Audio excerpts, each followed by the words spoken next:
السلام عليكم أعزائي المشاهدين متتبعي قناة رشيدة بازل. كيف العادة نبداو الفيديو ديالنا بالصلاة والسلام على سيدنا رسول الله. اليوم إن شاء الله من ضمن شهيوات رمضان كنقترح عليكم البطبوط معمر. هي وصفة فيها عدة الحشوات. اليوم أنا اخترتها بالخضار واللحمة المفرومة أو الكفتة، كتجي رائعة وزوينة، وكيجي بطبوط رائع خفيف، كيجي هكا خاوي مهوي من الداخل، والحشوه كتجي بنينه بنينه بنينه رائعه ومنتهى اللذه. الا كنتو اول مره كتشوفوا القناه ديالي ما تنساوش تشجعوني، تخليو لي كومونتيرات زوينين واللايكات اللي كيطلعوا الفيديو. يلا اليكم المقادير وطريقه التحضير باذن الله على بركه الله. اول حاجه غادي ندير هي الحشوه. غادي ندير هنا عندي هاد البصله ديك الخضاريه ديك الطويله، هي هذه انا عندي منها كميه هنا ما شاء الله. نديرها في الزيت، انا درت شويه زيت الزيتون ونضيف عليها الكفته. هادو بجوج نخليهم هما الاولين.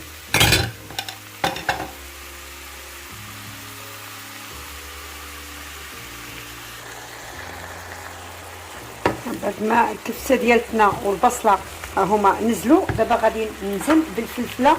انا عندي هنا فلفله الوان حمراء وخضراء وصفراء، الا عندنا غير لون واحد نديروه ماشي مشكل، انا ملي عندي متوفره بديت نستعملها. علاش لا؟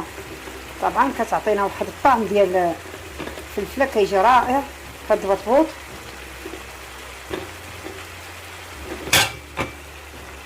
انا باقا ما درت هنا لا عطريه لا حتى شي حاجه كي شفتوا. يلا غندير غير خضار وهذا الشيء حتى ينزل.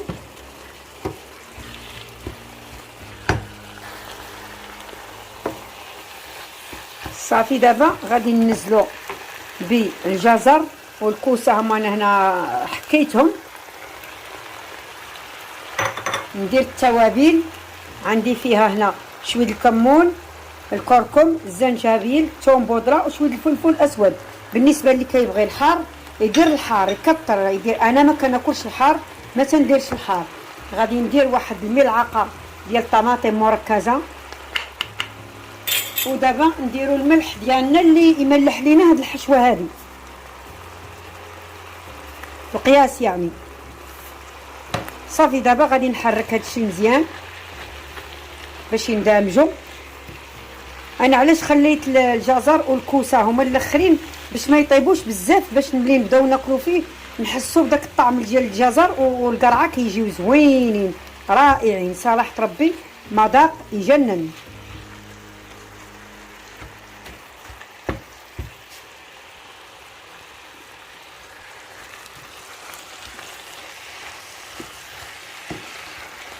صافي دابا راه الكفته طايبه، البصله طايبه، الفلفله طايبه، غير واحد شوي يتصهد هذا الجزر هنايا مع القرعه والتوابل عاوتاني باش تطلق مع بعضياتها.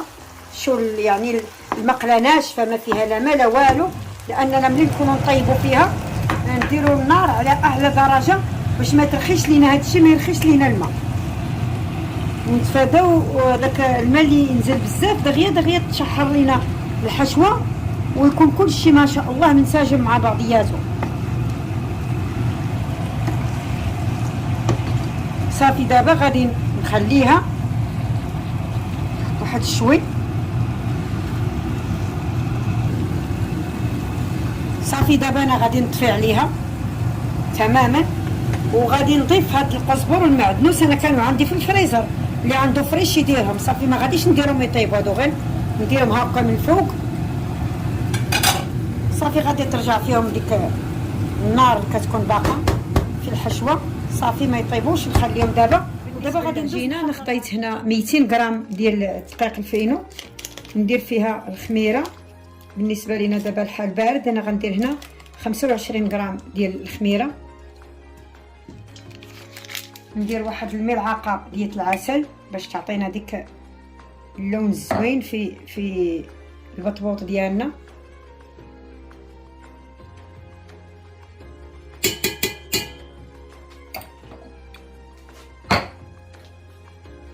ندير الملحه ما نساوهاش.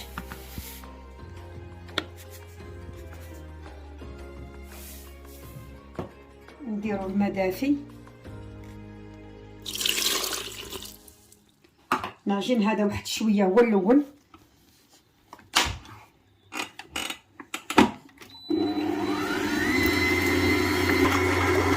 صافي دابا غادي نضيفو الدقيق الابيض 200 غرام ديال الدقيق الفينو معها كيلو ديال الطحين ديال الفورص. صافي دابا نعجنو الخليط ديالنا، نخليها تسبلك واحد شويه. صافي دابا العجينه ديالتنا هي تعجنات، غادي نحيدها من هنا من العجانه ونخليها ترتاح. غنخليها تخمر مره واحده اللي غادي يخمر ليا هذا البطبوط هذا. خرجوا من هنا. صافي دابا العجينه ديالتنا انا غادي نكورها هكا كرات. كي قلت لكم ما غاديش نخليها تخمر في الاول، انا كي طلعتها من العجانه ها هي كنكور فيها. كل واحد ياخذ الكره حسب القياس اللي بغى. انا درتهم ما كبارين ما صغارين باش يجيو زوينين، باش اللي خدا شي وحيده يكملها، ما نديرهمش كبارين بزاف ولا هذه. المهم ناخذوا القياس اللي غادي ناكلو. دابا العجينه ديالي انا قطعتها كامله، غادي نغطيها بواحد البلاستيكه ونخليها واحد شويه بما تبدا تفاعل فيها الخميره ونبدا نصايب فيها ان شاء الله. العجينه ديالتنا ارتاحت وصافي داكشي على القياس اللي بغينا. ناخذوا هكا القرصه نحاولوا نرقوها غير من الجناب بحال هكا شوي، والوسط نخليوه غليظ شويه على الجناب بحال نبغيو نديروا ديك العجينه المورقه كيفاش كنديروا ليها التسراح في الجناب ونخليو الوسط غليظ. نحطوا الحشوه ديالتنا اللي غنكونوا ديجا خليناها حتى بردت باش ما تقطعش لينا العجينه. نديروا فيها كميه باش نحسوا بروسنا راه كناكلوا شي حاجه وسط هاد العجينه هذه. دابا نبداو نردوا بحال كنديروا داك الطي ديال البسيطلات الصغار بحال هكايا.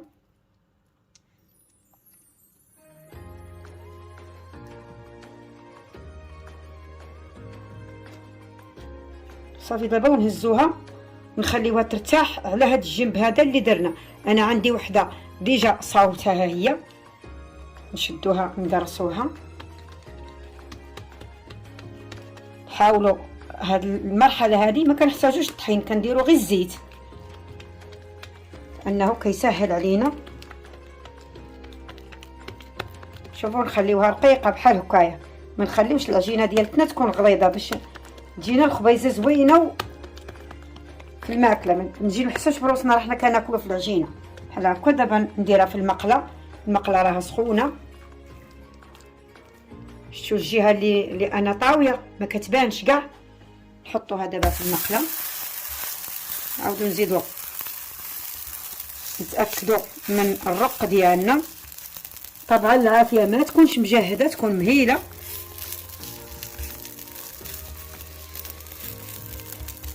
نعاود معكم وحيده اخرى نخلي هذه طيب. ناخذوا العجينه ها هي نرقوا من الجناب. ما شاء الله راني عارفه بان ما شاء الله كلشي البنات وكلشي كيعرفوا يديروا هذا الخبز المحشي. كمان انه في عده وصفات، كاينين نعمروه بالطوني، كنعمروه بالفخوماج والزعتر، كاينين نديروه حنا بالشحمه من المطبخ المغربي. اننا عندنا البطبوط بالشحمه ان شاء الله. دابا نشارك معكم هذه الوصفات بما اننا في شهر رمضان وما شاء الله علينا كنضلوا نتشهاو من وجدوا الفطور. فين ما قلت غادي ندير شي وصفه من هذا النوع هذا راني نشاركها معكم. نطويو هاد الطيه هذه كتضمن لينا 100% ان الحشوه ما تخرجش وما تقبش لينا العجينه ديالتنا. ها هي نقلبوها على هاد الوجه ونرومبلاسيوها بديك اللي صايبنا في الاول باش نطيبوها. دابا نرجع للخبيزه ديالي اللي دايره كطيب. غادي نرشها شويه الزيت نقلبوها. بسم الله. فهو انا اكد لكم على العافيه تكون ناقصه في هذه المرحله باش ما الخبزاش ديالتنا تشوط وما تطيبش. ونبقاو كندوروا فيها هكا ما نزداوش من التدوار انه كيساعدها باش تطيب من جميع الناحيات. طبعا نجهز انا وحده اخرى ما نزقاش من التجهيز، وحده ورا وحده، يعني المقله خدامه والتجهيز الاخر كيتجهز باش نجيب بسرعه، نكون موجده ما شاء الله في كميه وجيزه كيحضر هذا البطبوط هذا. بس نحضروا العجينه والحشوه، انما الطياب حاجه سهله.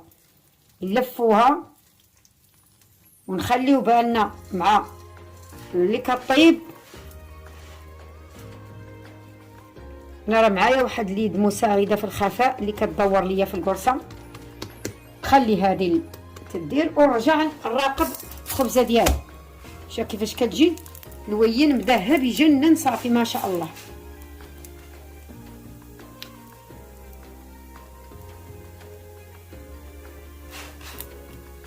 كي قلنا وجدوا الحشوه، جهزوا العجينه، الله يجعلها ما تكون حتى 40 وحده 50 وحده، يعني في وقت وجيز نحضروها.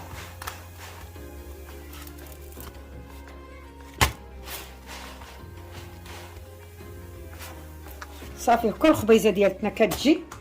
نطيب معكم وحده اخرى عاوتاني، شاركت معكم 2 تعميرات ونشارك معكم 2 تطيبات.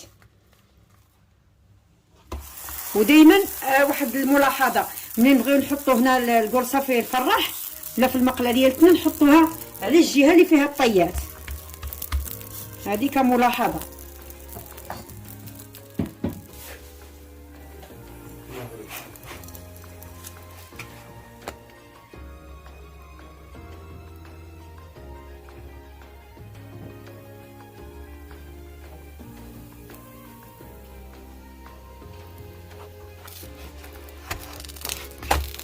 حطيت البطبوط كي كيجي رطب رطب رطب، زعما سبحان الله.